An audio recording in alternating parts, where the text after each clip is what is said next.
So the last time that I looked at something from Maximal 10, it was not good, it didn't go well. It was the Legends, I think they're using the term Legends pretty loose, Devastator. And it's bad. And I had a dude who even said, well, this isn't very informative. I'll talk about that a bit later. But the truth is, it wasn't worth being informed about. It's utter garbage. But Maximal 10 likes to give me the challenging things to take a look at, either because they're bad or because they're very good, but with some caveats. And that brings us to today's topic, which is this guy. It is the Cyber Battalion Shockwave, who, when he was released, I thought to myself, you know what? Maybe that could be a good stand-in for a Shockwave. What's strong? What's not? How good is he? Well, we're about to find out when we dive into everything to do with this guy in the latest GotBot True review.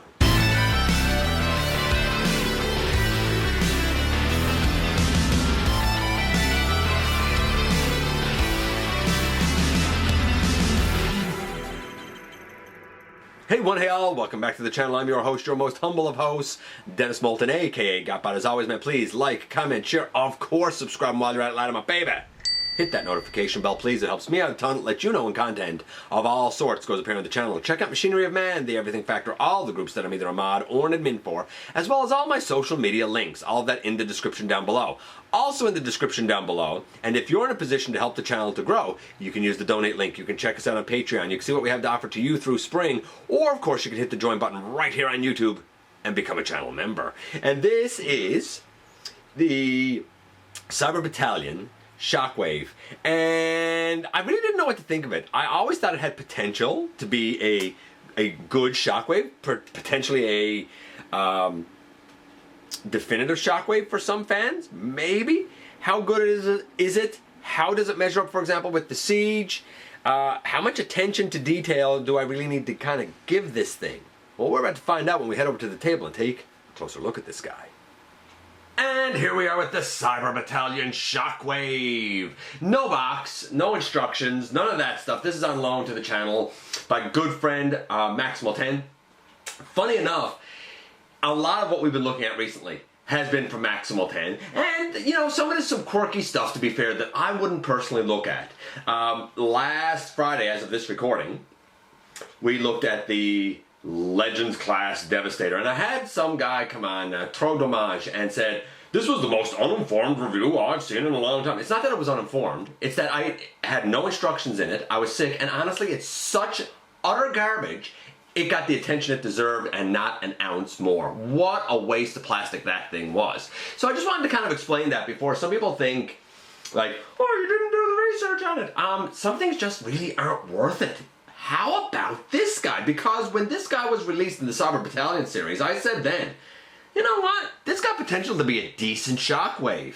Then I learned that it don't have knees. Now I'll talk about that when we get to the articulation. But as it is it a passable Shockwave? Is it an okay Shockwave? Well, we're gonna find out. Of course, before we kind of go into things, even though I don't have packaging and stuff, I do want to show it next to the Siege Shockwave. You can see that this guy's a bit bigger than Siege Shockwave. I would venture to say that Siege Shockwave, though he was sold as a leader, he's definitely not, nowhere close to it, never will be. But he's a good Voyager, great Voyager. He's also holding himself, that's a custom painted resin cast of the Shockwave from the, I don't even know what you call it now, the Centurion pack.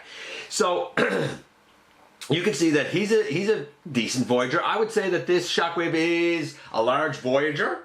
You know, I would say that the Cyber Battalion one is pretty much a large Voyager, maybe a small leader, but I would say large Voyager, if anything. What about the color of the guy as far as the Shockwave goes? Well, you know me, cartoon is king. So starting from the bottom and kind of working our way up. I like gray on the feet, gray on the thighs. I mean, I suppose that could be seen as a white, it could be seen as a silver, it could be seen as like a lighter purple. Like there's a lot of options that it could be seen as, but I'm going to give it a pass. I'm going to say the gray is fine. So on the toes, gray is fine. The sides, we don't really have the gray that we should have on the side of the leg, but that's okay. It's not a big deal breaker by any stretch of the imagination. The rest of the shin and stuff being purple is cool. The thigh being gray is cool. The torso and stuff being purple is cool. I would venture to say that this gray in his tummy should probably be purple as well. We have a Decepticon logo up here. I don't know if that was there in the cartoon. I think it was certainly there in like the G1 toy, for example. The purple on his forearms, the lighter purple on his hand, and his blaster, though I would argue that the purple on his hand and blaster should be even a bit lighter than what it is. But the lighter purple on his hand, blaster, and chest, at least it all matches, and it kind of should. The gray biceps not right. The gray at the elbow is right, but I wish the biceps were purple as well, like the shoulders. And the silver earpieces on the head along with the yellow eye is correct. I'm going to say in terms of look for the guy as a Shockwave, I mean, it's a solid 9, 9.5. It's quite good. What about the articulation for the guy? Well, we have a head that can go left and right and go all the way around. It doesn't really look up or down.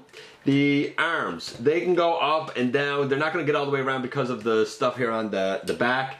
All the way out to the side, 90 degree at the elbow. No bicep swivel. That's a slight bummer, but not a deal breaker. No wrist, also slight bummer, not a deal breaker. Again, these are cheaper.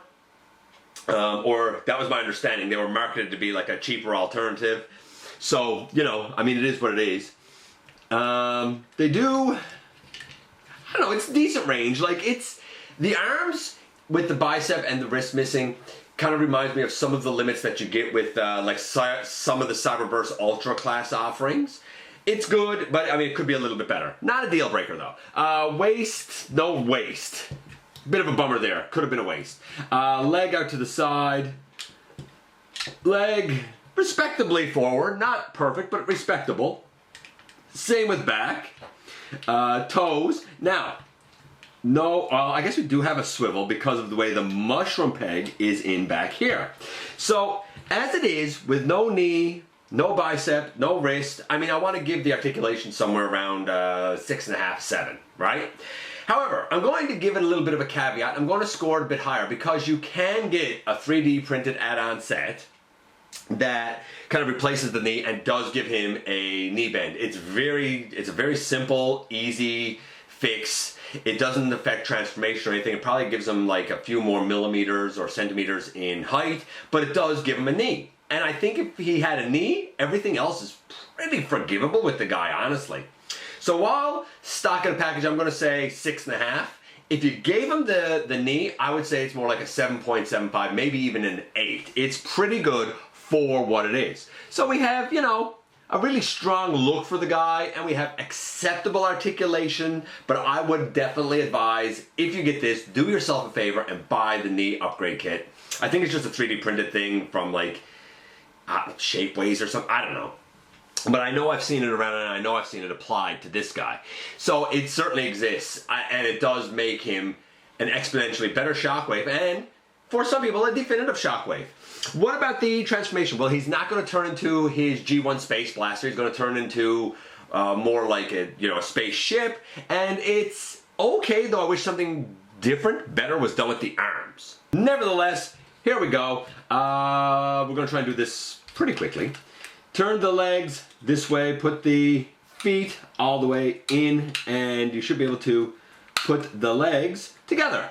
This section here with the legs and then folding up these tabs reminds me very much of Titan's Return, Alpha Trion, for example. It's very similar to the front of his. A little bit simplified, but certainly a similar idea. Then we have these pieces back here. They will open out, and we should be able to flip up that part of the body. And now some places leave his robot mode head up, but you're not supposed to. You're supposed to flip that back in, and then this is sort of faceless that's up here. Then we fold in a hand and we angle that arm back.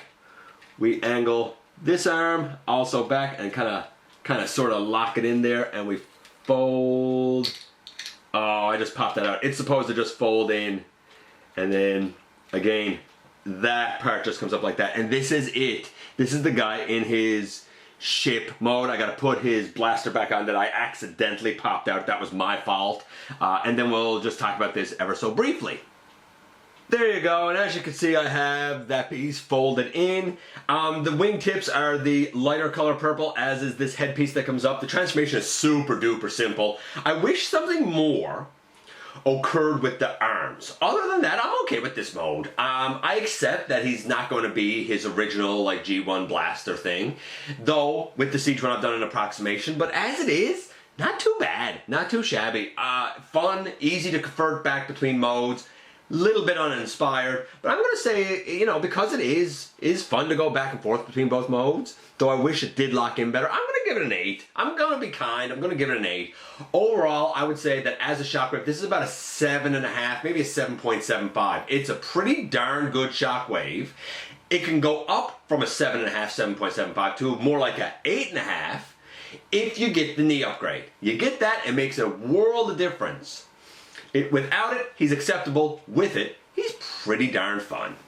And here we are once again, and here he is. So I think this is better than the last thing I looked at from Maximal 10. I think this like deserved a little bit more attention than I gave that, because this is pretty good. It's not perfect by any stretch of the imagination, but it's pretty good. I would say from the waist up is the real strength. When we get to the waist, I mean, we're missing a waist. It'd be nice if we had that. A couple of other modes of movement up above would be nice. Not a deal breaker. But really, the molding and stuff, it really looks like Shockwave. Then we get down to the bottom. By the way, I'm going to point this out now because I missed it when I done the transformation. There's a little stabilizer there for his ship mode. I didn't take it out, but I should have. Not that it changes the transformation score in any way, it's just there is a little stabilizer there. And I didn't mention that the back of his legs is completely hollow. I think that that's a little bit of a bummer, but the nice thing about it is if you do go and get the upgrade kit for the knees, it's easy to pop the mushroom peg off so you can install the upgrade kit. No muss, no fuss.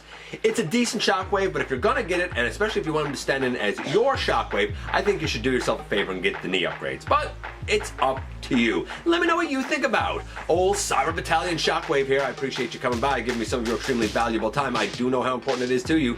If you're in a position to help the channel to grow, you can use the donate link. You can check us out on Patreon. You can see what we have to offer to you through Spring, or of course, you can hit the join button right here on YouTube and become a channel member. While you're at it, hit the subscribe button, stick around, have some fun with us, and don't forget that somehow, some way, each and every single day you do make a difference. And I look forward to the next time that you and I get together to have another visit, either in the live streams on Thursday nights at the stop motion premieres, or the old-fashioned way, right here inside the videos.